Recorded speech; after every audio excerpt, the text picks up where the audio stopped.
Boa noite a todos, graça e paz. Feliz com Deus de estar aqui com os irmãos esta noite, para juntos louvarmos, bendizermos e exaltarmos ao nome do Senhor Jesus.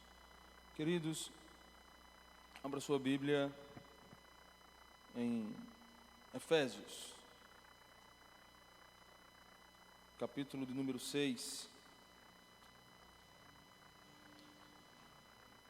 Epístola do apóstolo Paulo aos Efésios, capítulo de número 6,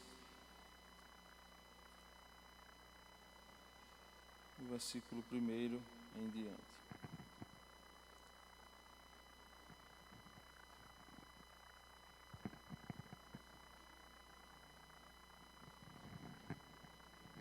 Quem encontrou diz amém. A Sagrada Escritura registra-nos o seguinte acontecimento: vós, filhos, sede obediente a vossos pais no Senhor, porque isto é justo. Honra a teu pai e a tua mãe, que é o primeiro mandamento com promessa, para que te vá bem e vivas muito tempo sobre a terra. Versículo 4: E vós, pais, não provoqueis a ira a vossos filhos, mas criai-os na doutrina e admoestação do Senhor. Vós, servos, obedecei a vosso Senhor segundo a carne, com temor e tremor, na sinceridade do vosso coração, como a Cristo, não servindo à vista, como para agradar aos homens, mas como servos de Cristo, fazendo de coração a vontade de Deus. Versículo 7: servindo de boa vontade como ao Senhor e não como aos homens, sabendo que cada um receberá do Senhor todo o bem que fizer, seja servo, seja livre. E vós, senhores, fazei o mesmo para com eles, deixando as ameaças, sabendo também que o Senhor deles e vosso está no céu, e que para com ele não há acepção de pessoas. Versículo número 10: no demais, irmãos meus, fortalecei no Senhor e na força do seu poder, revesti-vos de toda a armadura de Deus, para que possais estar firme contra as astutas ciladas do diabo. Porque não temos que lutar contra carne e sangue, mas sim contra os principados, contra as potestades, contra os príncipes das trevas deste século, contra as hostes espirituais da maldade nos lugares celestiais. Portanto, tomai toda a armadura de Deus, para que possais resistir no dia mau, e havendo feito tudo isto, ficai firmes. Estai, pois, firmes, tendo cingidos os vossos lombos com a verdade, e vestida a couraça da justiça, e calçado os pés na preparação do evangelho da paz, tomando sobretudo o escudo da fé, com o qual podereis apagar todos os dardos inflamados do maligno. Tomai também o capacete da salvação e a espada do Espírito, que é a palavra de Deus, orando em todo tempo, com toda a oração e súplica no Espírito, e vigiando nisso com toda a perseverança e súplica por todos os santos, e por mim, para que me seja dada, no abrir da minha boca, a palavra com confiança, para fazer notório o mistério do Evangelho. Versículo 20: pelo qual sou embaixador em cadeias, para que possa falar dele livremente como me convém. Amém? Ore comigo. Senhor Deus e Pai, nós te louvamos, ó Deus. Te rendemos graças, ó Pai, porque o Senhor é bom e a sua misericórdia nos conduziu até aqui esta noite. Pai querido, continua falando conosco, não aquilo que nós queremos ouvir, porque é muito pouco, é raso, mas fala conosco aquilo que nós precisamos ouvir, que possamos sair daqui esta noite mais parecidos contigo, ó Deus. Semelhança tua, para a glória e louvor do teu nome. Pai, eu te peço, me usa mais uma vez, para a glória e louvor do teu santo nome. É isso que eu te peço e eu te agradeço, em o nome de Jesus. Amém? Queridos, rapidamente,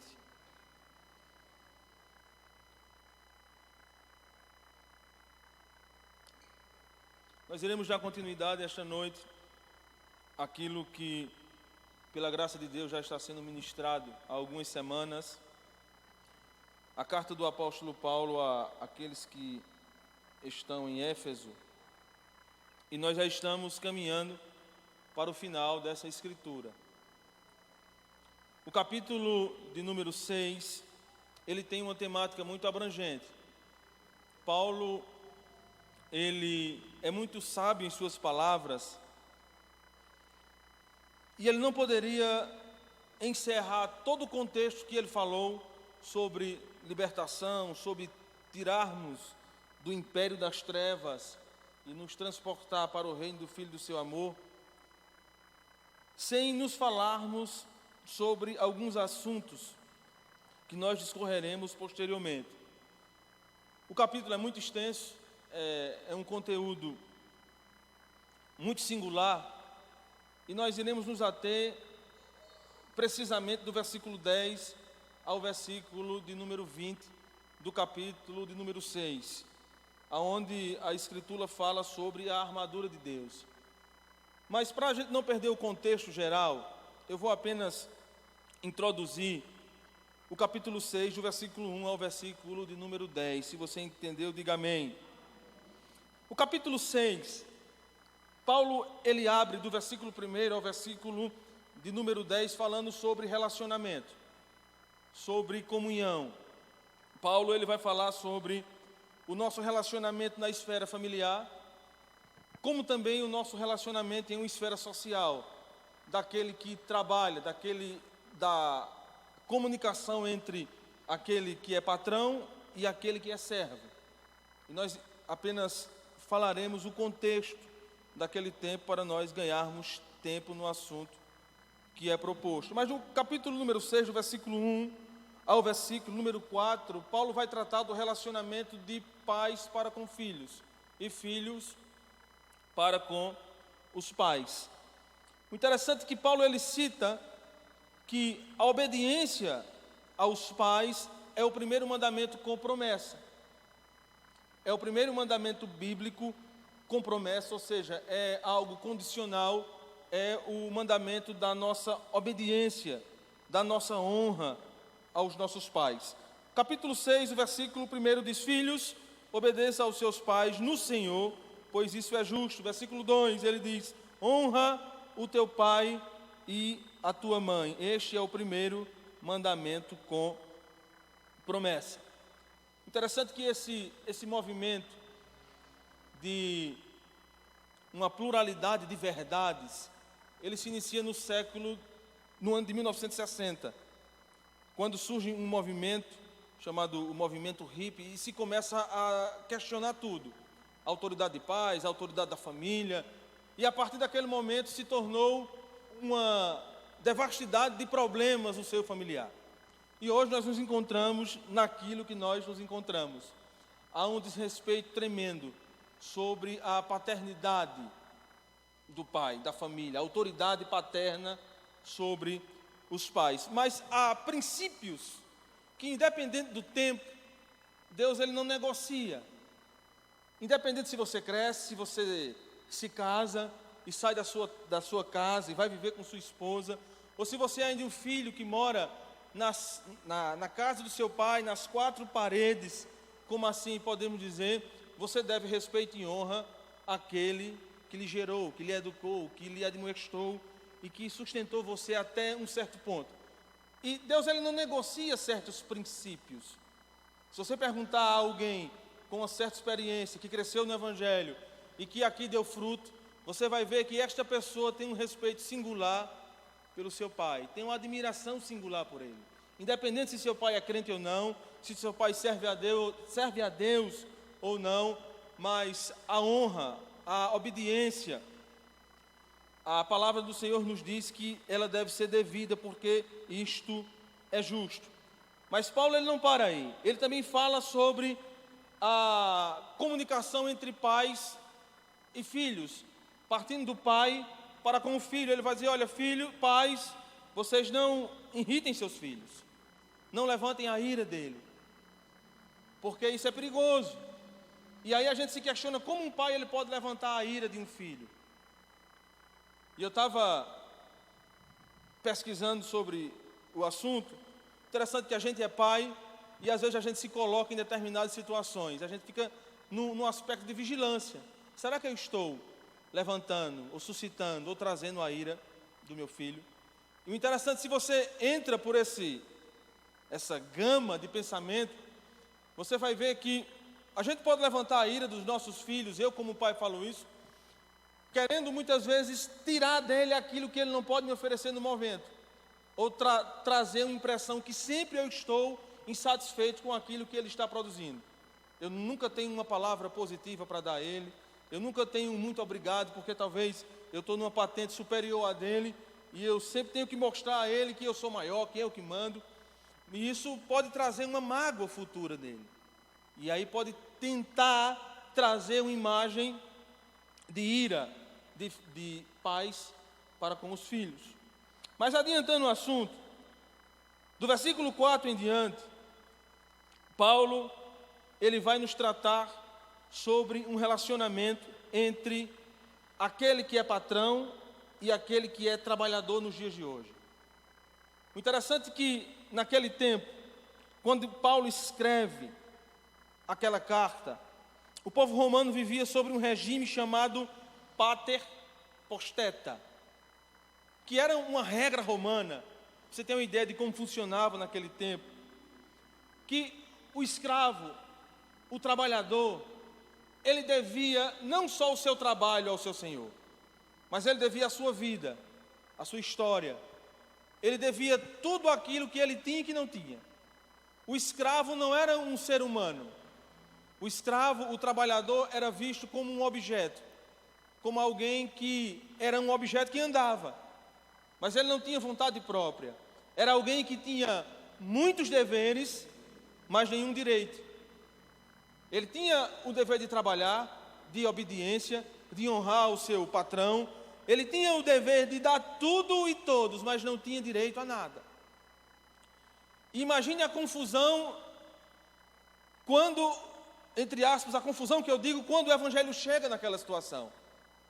Porque a lei romana era uma lei muito árdua, muito dura. Os homens praticavam ela a bel favor. E quando o evangelho chega, ele chega com uma característica muito diferente, porque a principal característica do evangelho era o amor, era a doação, era levar a palavra de salvação, de redenção. E Paulo usa isso a seu favor, a favor do evangelho. E ele começa a tratar com o povo em um aspecto espiritual, algo que era social. Paulo, ele não trata de um problema social em si, ele trata do evangelho. E quando ele fala do evangelho, ele confronta o povo. Ele vai dizer: olha, vocês que trabalham, em uma linguagem de hoje, vocês prestem atenção, porque vocês têm que trabalhar como se vocês estivessem trabalhando para o Senhor Deus. Trabalhe com zelo, com dedicação, não trabalhe só na frente do seu patrão, mas quando ele sair, trabalhe com todo amor e com toda dedicação. Mas ele também admoesta o patrão. Ele diz: olha, se vocês querem cobrar daqueles que trabalham para vocês, vocês também ofereçam. Não é só pedir, não é só exigir, mas se lembrem que entre escravos e livres, para Deus é a mesma coisa. Essa diferença entre trabalhador e patrão só existe na esfera natural, em carne e osso, mas para Deus não há mais escravo nem livre. Paulo tratou sobre isso. Não há mais gentil nem judeu, são todos um em Cristo. E vocês devem honrar isso. Na esfera também de trabalho. Mas o escravo era uma pessoa que legalmente não tinha nada. A desumanização dos escravos era tremenda. E Paulo trata sobre isso com muito cuidado. Mas como eu falei outrora, não é este assunto que nós queríamos tratar esta noite, devido à temática que nós temos à frente, que fala sobre a armadura de Deus. O capítulo 6 do versículo 10 ao versículo de número 20, Paulo nos traz uma das maiores revelações do Evangelho. Um dos maiores mistérios do Evangelho. É um tema que às vezes a gente passa por cima, mas é um tema muito singular. O interessante é que Paulo, quando escreve o capítulo 6, o versículo de número 10 em diante, em outras traduções diz o seguinte, no versículo 10: finalmente fortaleçam-se no Senhor e no seu forte poder. Fazendo um breve resumo de como chegamos até o capítulo 6, nas palavras de Paulo, o apóstolo Paulo, depois de falar do propósito eterno de Deus em nos salvar, lá no início do livro, depois de afirmar que o Espírito Santo, ele nos sela para o dia da redenção, Paulo, depois de nos falar que Deus nos arrancou da morte espiritual e nos fez assentar nos lugares celestiais, Paulo, depois de nos mostrar que devemos viver em santidade, em unidade, na plenitude do Espírito, depois de falar, no início do capítulo 6, que precisa se haver uma paz na família e no trabalho, Paulo agora nos transporta para um campo de conflitos rumorosos, de uma batalha tremenda que é travada, de algo que às vezes a gente não consegue tocar, que raramente você consegue ver visualmente, como aqui foi orado hoje, livramentos daquele que vimos e também da qual não vimos. Paulo nos leva a entender que há uma vida tão real como essa no andar de cima, que há algo tão real como vivemos aqui embaixo, em uma esfera espiritual, e que não pode ser negligenciada, que não pode ser esquecida. E é por isso que Paulo começa no capítulo 6, no versículo 10, ele começa com a palavra, em algumas versões, finalmente. É como se Paulo estivesse dizendo, olha, eu falei de muita coisa, mas essa expressão finalmente, ela indica alívio ou contentamento por algo muito esperado ou desejado. Era como se Paulo quisesse falar isso, como se ele quisesse já ter falado isso, mas ele se segurou um pouco e disse, finalmente chegou o momento de eu revelar a vocês algo muito importante. Algo que não pode ser negligenciado, algo que não pode ser esquecido. Eu tenho algo a contar a vocês que é muito real. E ele diz, olha, no demais, irmãos, fortalecei-vos no Senhor e na força do seu poder. Essa palavra, fortaleça-se, no original grego é dúnamo, e ela fala um pouco sobre a sua característica. Porque essa palavra significa ser forte, revestir-se com força, fortalecer, receber força, ser fortalecido e crescer com força. O interessante é que toda essa força que fala no texto, ela não emana do ser humano. A fonte, o nascer dela, aonde ela brota, Paulo vai dizer, olha, no demais, irmão meus, fortalecei no Senhor e na força do seu poder. Eles, olha, toda essa força, para que vocês fiquem fortalecidos, ela não emana do seu braço, ela não parte da sua raiz, ela não vem da sua vontade, mas esta fonte parte de Deus. Tudo aquilo que eu vou falar a vocês posteriormente, Paulo, ele está dizendo, a força para que vocês fiquem de pé, ela emana de Deus. Vamos dar continuidade. Paulo, ele prossegue o versículo 11 e diz o seguinte: revestir-vos de toda a armadura de Deus, para que possais estar firmes contra as astutas ciladas do diabo. Versículo 12. Porque não temos que lutar contra carne e sangue, mas sim contra os principados, contra as potestades, contra os príncipes das trevas deste século, contra as hostes espirituais da maldade nos lugares celestiais. Interessante que Paulo começa falando com quem nós não devemos lutar, com quem não é nosso inimigo. Interessante que toda vez que alguém vai para alguma batalha, seja ela ou alguma disputa, seria de toda a sabedoria ela conhecer quem é o seu inimigo. Todo time que entra em campo, a sua estratégia começa conhecendo quem é aquele que ele vai enfrentar. Quem é aquele que vai ser o seu adversário. E aquele que está como o treinador da equipe, ele vai pesquisar, ele vai querer saber qual o ponto fraco daquela pessoa, daquele time, aonde é que ele vai começar a sua jogada. E Paulo começa dizendo, quem não é o nosso inimigo? Ele começa dizendo, olha, o nosso inimigo não é a carne, nem o sangue. O interessante é que carne e sangue só aparecem 3 vezes no Novo Testamento. Este texto que lemos aparece em Mateus 16, 17 e em 1 Coríntios 15, 50, que parece indicar um significado físico. Ele está dizendo, olha, a sua maior luta não é contra o ser humano. O seu maior adversário não é ninguém de carne e osso, que anda pelas ruas. Pelo contrário, o inimigo quer que nós pensamos dessa maneira, porque a gente tira o foco de quem realmente é nosso real inimigo. Paulo está dizendo, olha, o seu maior inimigo, talvez você tenha chegado aqui esta noite dizendo, o meu maior inimigo é alguém que me aborrece na minha casa, é alguém da minha família que me fustiga, que pisa em cima de mim.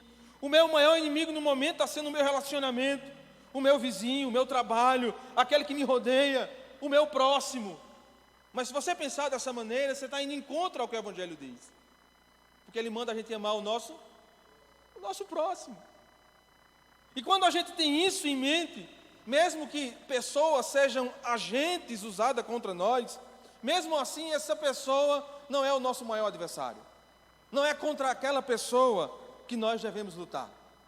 Aquela pessoa apenas é um agente, está sendo usado de alguma maneira para nos fustigar, para nos tirarmos da posição.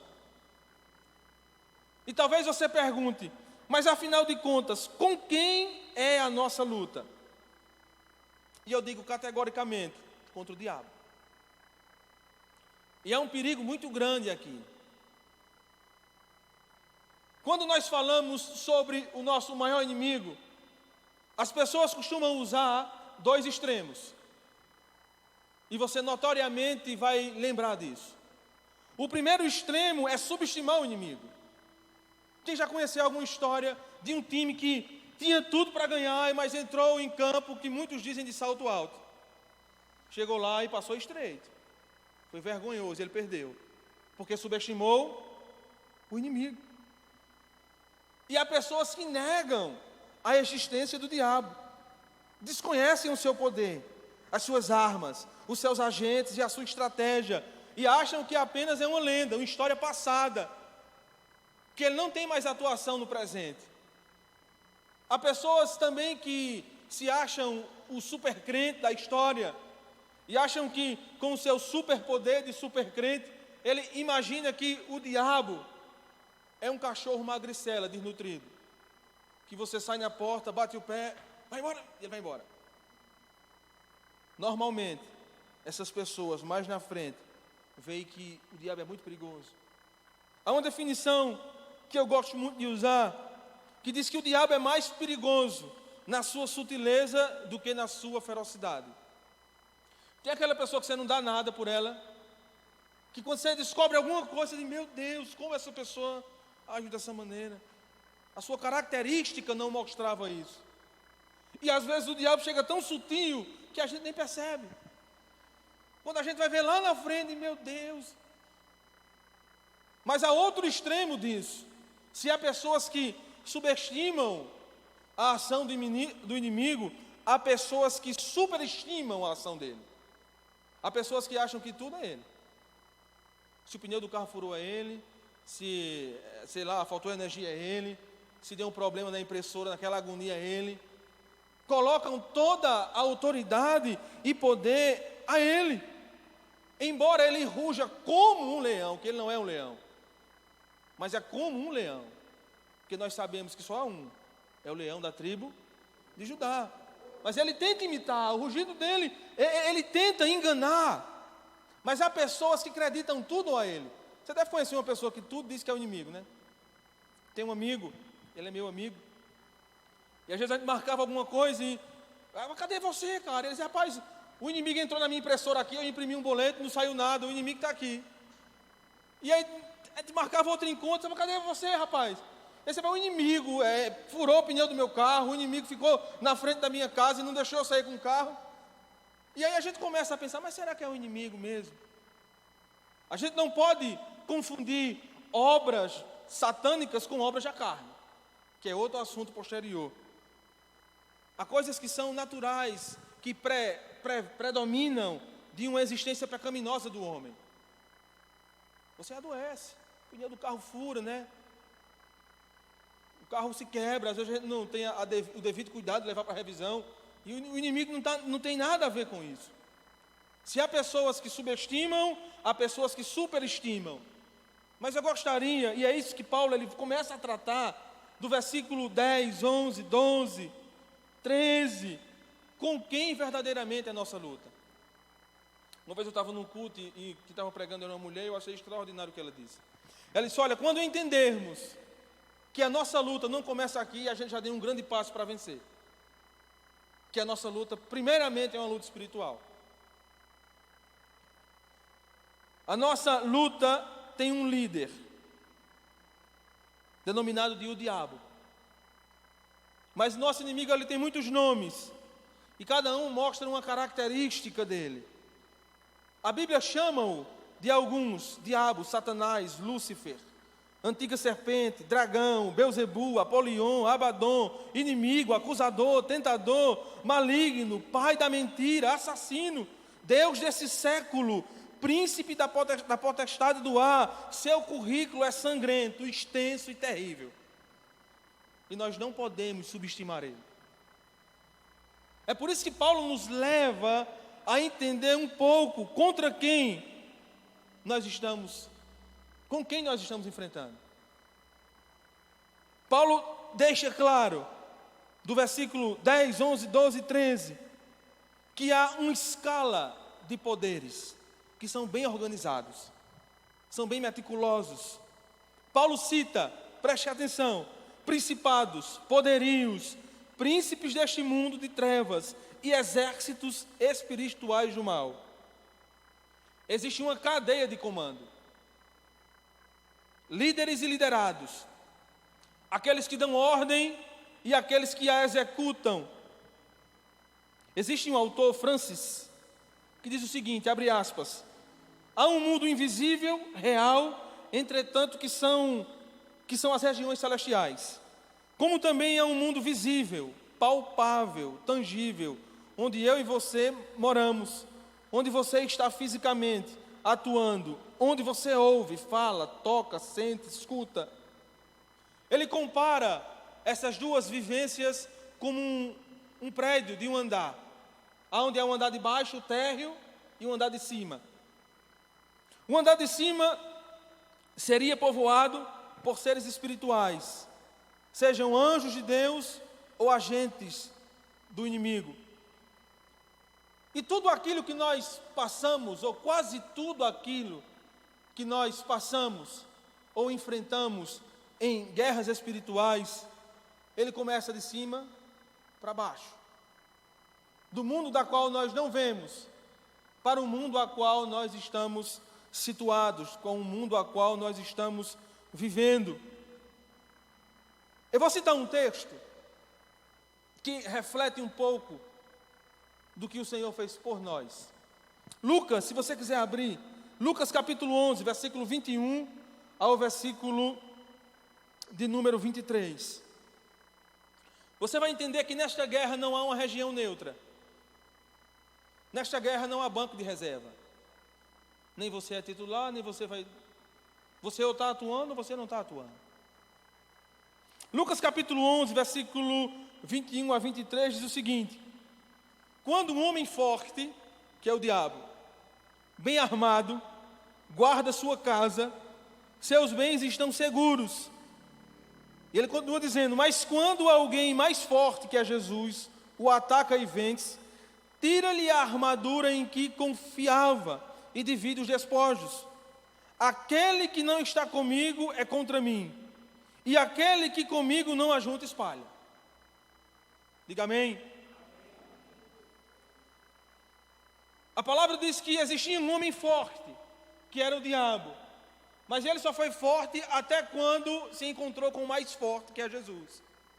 E o diabo guardava a sua casa, guardava tudo aquilo que ele tinha conquistado, as vidas, as almas, até o dia que chegou o mais valente, que foi lá. O texto diz que desarmou ele, tirou todas as suas armas, e guarde isso, as armas dele. Arrancou toda a sua armadura e pegou os despojos e distribuiu e tirou tudo aquilo que estava em suas mãos e levou para com ele. Glória a Deus. É por isso que a gente entende o texto, que ele nos tirou do império das trevas e nos levou, nos transportou para o reino do Filho do seu amor. É por isso que a gente entende quando Paulo também escreve neste mesmo livro, Efésios capítulo 2, que nós vivíamos nos caminhos da carne. Estávamos aprisionados a Satanás, mas chegou o dia que ele nos comprou, nos salvou pela sua graça, e não é obra nossa, mas é obra dele. Porque o mais valente chegou, diga amém por isso. Nos comprou, nos limpou. Observe que essa orientação de Paulo não é para os ímpios. Paulo não está falando aqui com o povo que não é crente. Paulo está falando com aqueles que já foram comprados, lavados, redimidos, com um crente, comigo e com você. Com alguém que entendeu o que é o Evangelho, que aceitou a Ele. É por isso que ele começa a contar toda a trajetória de Efésios capítulo 1 até o capítulo 6, mas quando ele inicia o versículo 10, ele diz: olha, preciso contar uma história a vocês. Vocês são crentes, estão salvos. Mas há uma guerra espiritual rolando na história. Vocês precisam estar preparados. Vocês foram comprados, lavados, remidos. Eu dei tanta instrução, Paulo falando, eu conjecturando. Mas há um capítulo a mais na história que eu preciso contar a vocês. Vocês precisam estar prontos. Porque o diabo, Paulo diz, ele usa de suas ciladas para destruir o povo de Deus. O diabo não é menino. O interessante é que a palavra ciladas, astutas ciladas, ciladas do grego é metodeia, que são métodos, estratégias. É como um general de guerra que vai enfrentar um inimigo e ele bola tudo que tem para atacar. Paulo está usando aquilo que ele está vivendo, aquilo que ele está ali lado a lado, vendo um soldado romano, vendo tudo aquilo que cerca ao seu redor. E ele começa a dizer: olha, o diabo ele é astuto. Ele não brinca de ser diabo. Tem crente que brinca de ser crente, mas o diabo não brinca de ser diabo. Quando Faraó ele foi buscar o povo de Deus que ele havia liberado, Deus endurece o coração dele, e quando ele vai reunir todo o que ele tem, ele vai dizer: olha, peguem os melhores carros e os melhores cavaleiros e mandem buscar o povo de Deus. Eu preciso desse povo escravo de novo. A palavra que ele usa é os melhores, os mais fortes. Manda buscar o povo, porque o inimigo não brinca de ser inimigo. Ele quando ataca, ataca para valer.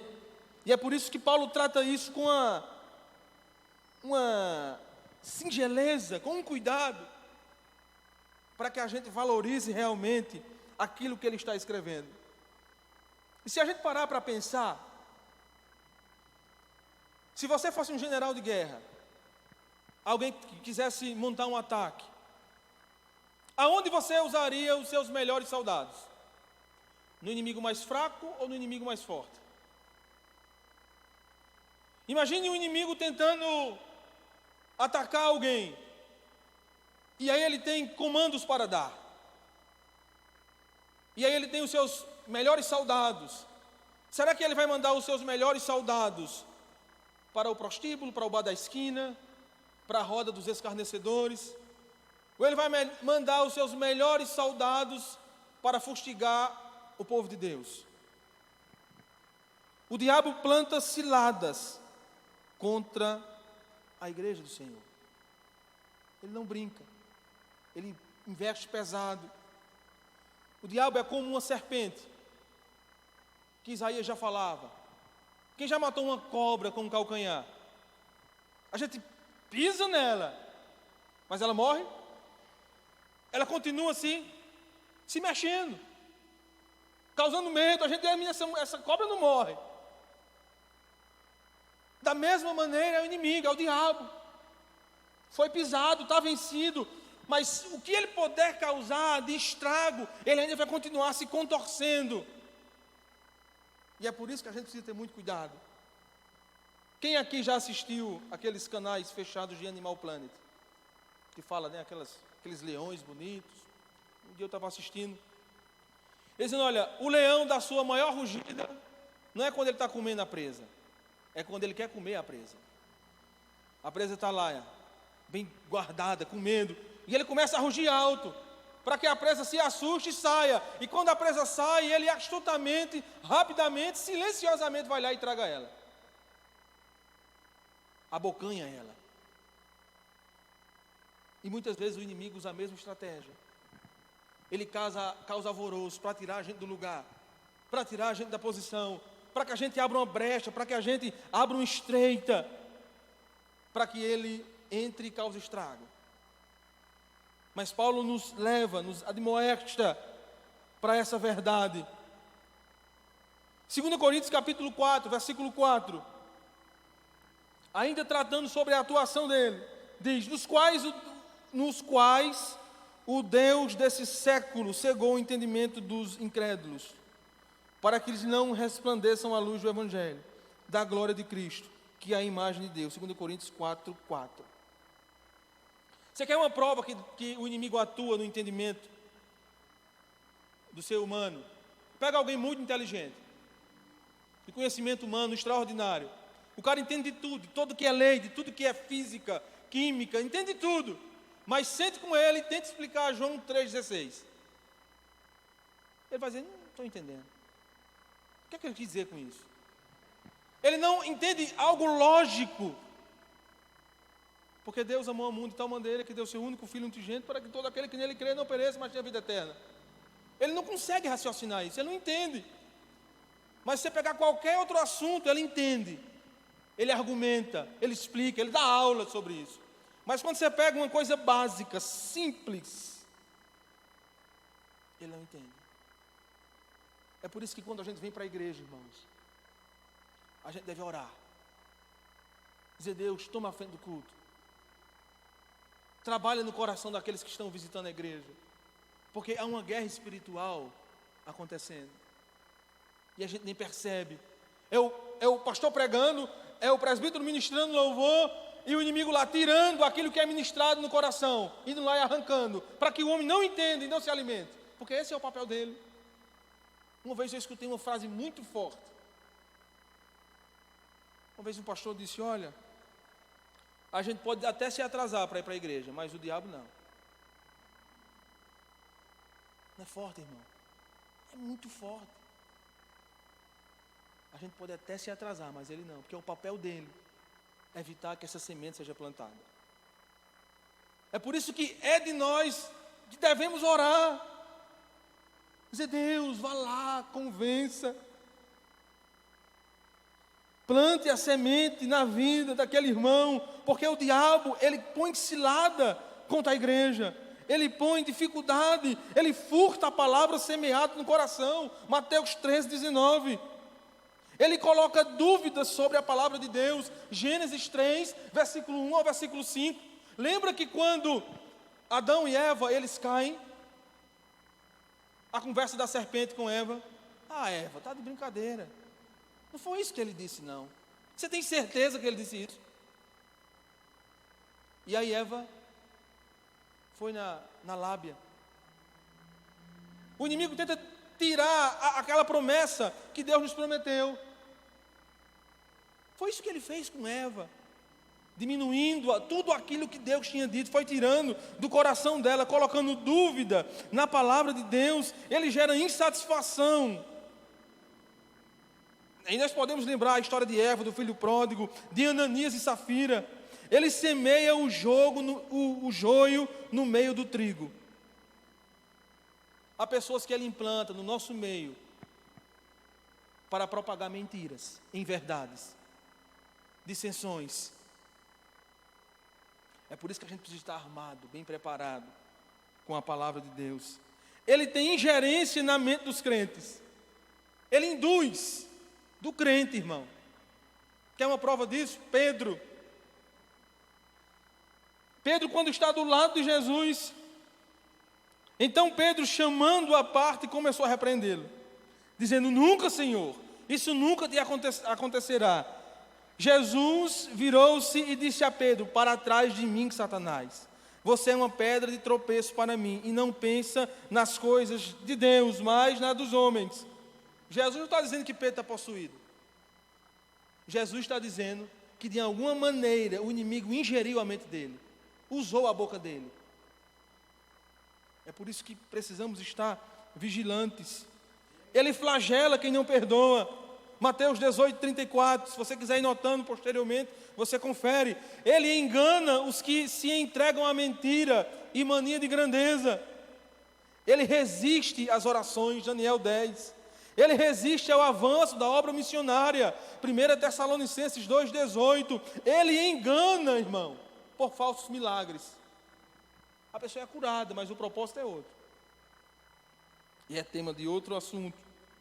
Por quê? Porque o diabo, ele é estrategista. Já parou para pensar que ele não aperta o cerco todo dia? Ele aperta, e quando você se aperfeiçoa, vai aos pés de Jesus.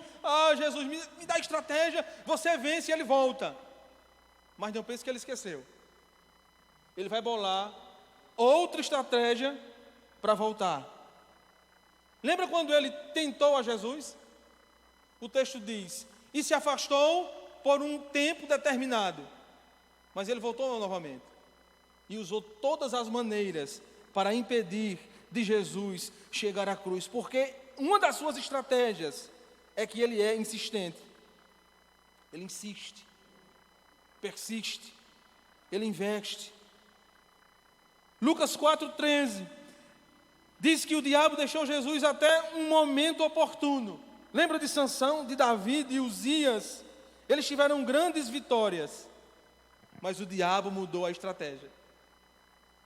Sabe qual é o nosso maior perigo? É quando a gente vence. Já viu o time que ganha o campeonato antes do último jogo? Ele vai para o último jogo só festejar, né? Já ganhou, aí ele vai e perde. Às vezes a gente tem uma vitória muito grande, Deus dá um livramento, dá algo tremendo a gente, e quando a gente está se alegrando, pensando que o inimigo voltou, não vai atacar mais, é aí que ele ataca. E a gente está com as nossas barreiras abaixadas. Mas a grande pergunta é: como eu posso vencer? Se ele é tão astuto, se ele é tão sagaz, se ele não brinca, se ele é violento, se ele é truculento, se ele é sanguinário. E aí Paulo nos fala. Ele diz: olha, Lucas 11 vai dizer que Deus tirou toda a armadura dele. Mas Efésios, capítulo 6, versículo 13, ele diz: olha, portanto, tomai toda a armadura de Deus. Na parte A eu entendo que a armadura não é minha, é dele. Na parte A eu entendo que eu não posso pegar apenas uma parte da armadura, mas eu tenho que pegar toda a armadura. Glória a Deus. Eu preciso me armar por completo. Armar de uma maneira salutar, de uma maneira benéfica, frutífera. Porque Deus nos deu todas as condições para vencer. Diga amém por isso. Para triunfar. Para cantar o hino da vitória, irmão. Para dizer: o diabo me tentou, mas eu venci. Aprenda, Deus não tenta, Deus prova. Há uma diferença muito grande entre tentação e provação, e a diferença é o fim das duas. Tentação lhe quer levar para o inferno, provação lhe quer forjar para levar você a um céu de glória. Glória a Deus por isso. E Paulo começa dizendo, olha, capítulo de número 6, versículo número 3, olha, peguem todas as armaduras, se vistam completo, para que possais resistir o dia mau, e havendo feito tudo, descansem. Vão tomar suco e ficar tranquilo. Eles, olha, fiquem firmes, com a visão alta, levantada, com o peito estufado, prestando atenção em tudo, como alguém que está ali ligado no negócio. Não baixem a guarda, fiquem firmes. Glória a Deus. Aleluia. O diabo já foi vencido na cruz. Mas como eu falei outrora, ele é como uma cobra, que quando a sua cabeça é esmagada, ele fica se contorcendo, querendo causar um estrago tremendo. Interessante que Paulo diz, para que possais resistir no dia mau. E aí eu pergunto, irmão, será que tem dia mau? Ou será que é só bênção, só vitória, só alegria, glória a Deus? Ou tem dia que você acorda com tanto problema para resolver, que meu Deus, o dia não se acabou hoje não. E aquilo vai virando rotina. E você se sente sufocado, apreensivo. Parece que aquilo não para. Paulo alerta sobre esse dia mau. Um dia eu escutei uma ilustração sobre esse dia mau que eu achei extraordinária. Ele disse, olha, sabe como é o dia mau? É quando no andar de cima, o diabo diz, olha, junta todo mundo aí, junta esse grupo aqui, e vamos atacar fulano, chumbo grosso no fulano. Pé dentro, vamos lá atacar ele. Esse é o dia mau. Quando você está na presença, quando você está na obediência, porque entender uma dificuldade na vida de Jonas é fácil, mas entender uma dificuldade na vida de Ana é difícil. E aí, Paulo começa a tratar sobre isso, que o dia mau ele vem, mas é preciso estar armado, é preciso estar pronto, é preciso estar completo. E ele começa a falar, olha, assim mantenham-se firmes, cingidos com o cinto da verdade, Efésios 6,14. Cinturão é uma cinta larga, geralmente de couro, em que se pendura as armas ou ferramentas. O cinto também é um símbolo de proteção. Na luta contra as trevas, se não estamos cingidos com a verdade, nos falta uma parte essencial da armadura. Provérbios 12, 17, a testemunha fiel dá testemunho honesto, mas a testemunha falsa conta mentiras. O crente precisa sempre estar munido com a verdade. Você é portador da verdade. Aqui é a maior verdade, independente de tempo, de século, de poder constituído, a verdade é pura, imutável, fiel. Ela não muda, irmão. Passa tempo, mas tudo que ela escreveu há de se cumprir.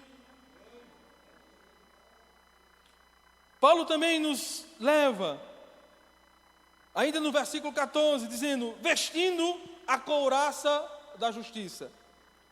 Interessante que a couraça é uma armadura defensiva que cobre o peito e as costas, que são órgãos vitais para o nosso corpo. O interessante é que o homem cujas práticas são pautadas na justiça é uma pessoa íntegra em sua conduta. Quando a palavra fala de justiça de fato. Não é a justiça de homens que falha, mas a justiça de Deus. Pois a justiça de homens é igual Isaías fala, lá no capítulo 64. São trapos de imundícia. Mas a justiça de Deus, a balança dele é perfeita, irmão. Efésios 2, 24. E revestive-se do novo homem, criado para ser semelhante a Deus em justiça e em santidade provenientes da verdade. Paulo fala sobre o calçado da preparação do Evangelho da Paz.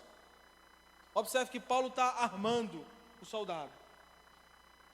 6,15 diz, e tendo os pés calçados com a prontidão do Evangelho da Paz. O Evangelho da Paz é o Evangelho do Reino. Aonde o Evangelho vai, não há guerra. Não há dissensão. Aonde o Evangelho vai, sempre a paz. Os pés são a base do corpo, dão sustento e levam o corpo ao seu destino. Mesmo no dia mau, como Paulo falou, mesmo no dia que vier um chumbo grosso, um cristão sincero não perde a sua paz interior. Ele sempre tem uma palavra de gratidão. Ele sempre tem algo a dizer que Deus é bom, uma palavra de consolo, uma palavra de ânimo. Porque aquilo que é exterior não pode afetar aquilo que é interior. É por isso que o crente, apesar da dificuldade, ele dá glória a Deus. Ele tem uma palavra de gratidão. Porque ele consegue diferenciar aquilo que é externo daquilo que é interno. Ele entende que o corpo pode estar mutilado, flagelado, mas ele tem um sentimento de gratidão a Deus. É por isso que a gente entende, quando Paulo é preso e açoitado, o texto nos diz que ele canta louvores a Deus. Aleluia! Eu imagino Paulo sendo chicoteado e ele dizendo: porque ele vive, eu posso crer no amanhã. Oh glória! Paulo sendo chicoteado, mas ele cantando: as ondas atendem ao seu mandar, sossegai. Glória a Deus! Essa paz interior. Já viu um crente com paz? Ninguém tira ele do sério. Sempre ele está sorrindo, e às vezes está sendo agoniado, fustigado, mas essa paz que Paulo fala. Paulo também nos pede, eu vou correndo, ele nos fala sobre o escudo da fé. 6,16. Além disso, usem o escudo da fé, com a qual vocês poderão apagar todas as setas inflamadas do maligno.